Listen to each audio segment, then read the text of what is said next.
Bismillahirrahmanirrahim. Assalamualaikum warahmatullahi wabarakatuh. Hai teman-teman, perkenalkan nama saya Diana Bilatul Fawaid. Di kesempatan kali ini saya akan sedikit membahas tentang perkembangan kognitif serta perkembangan seksualitas pada anak remaja berkebutuhan khusus atau yang biasa kita kenal dengan sebutan ARBK. Pembahasan yang pertama yaitu tentang perkembangan kognitif. Apa sih perkembangan kognitif itu? Perkembangan kognitif adalah perkembangan yang berkaitan dengan proses belajar yang mana dapat melalui kemampuan mengingat, mengenal, ataupun memahami suatu objek. Perkembangan kognitif pula tidak luput dari peran panca indera yang kita miliki. Tetapi berbeda halnya nih dengan ARBK atau anak remaja berkebutuhan khusus. Mereka mempunyai keterbatasan indera dalam pengembangan kemampuan kognitifnya.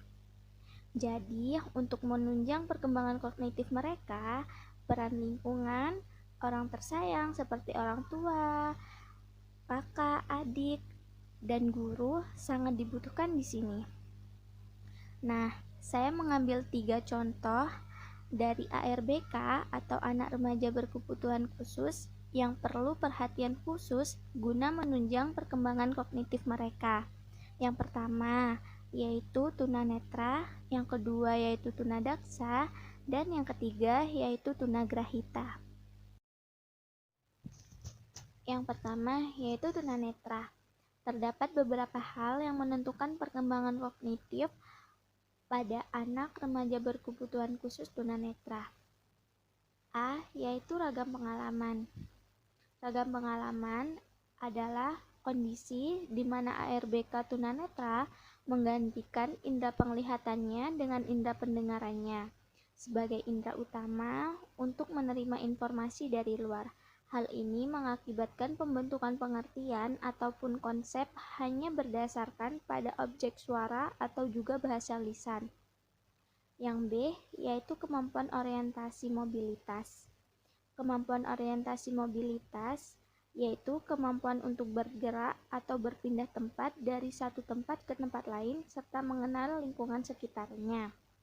Yang ketiga atau poin C, yaitu kesempatan pendidikan yang diberikan oleh lingkungannya. Adanya kesempatan pada lingkungan ARBK tunanetra untuk menempuh pendidikan sesuai dengan jenjang serta ketersediaan fasilitas penunjangnya. Yang kedua yaitu tunadaksa.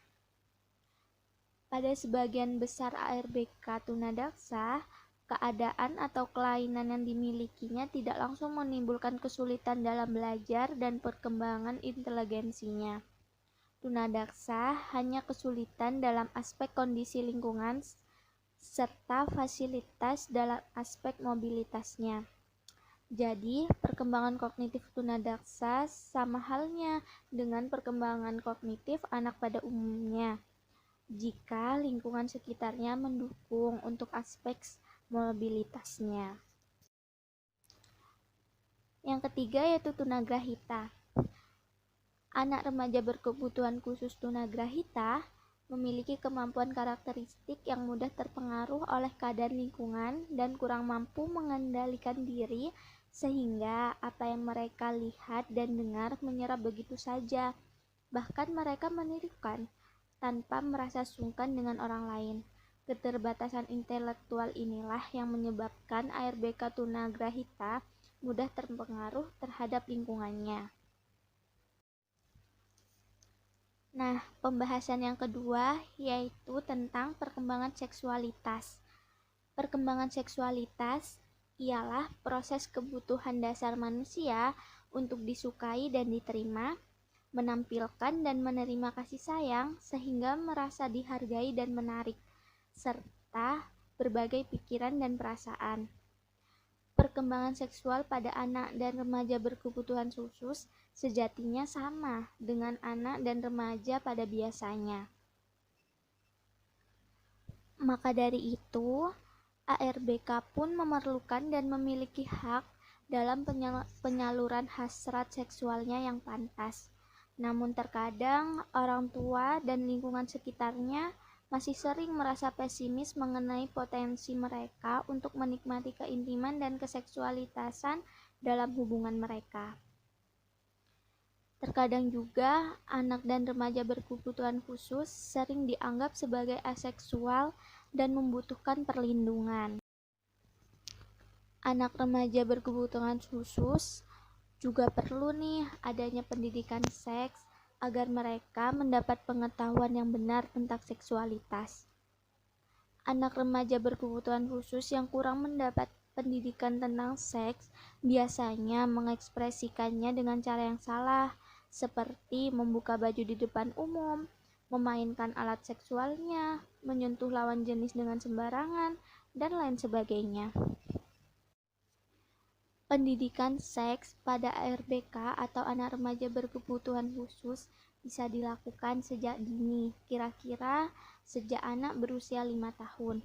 Pendidikan seks yang dapat dilakukan oleh orang tua antara lain, yang pertama yaitu pengenalan organ intim dan cara berpakaian yang benar.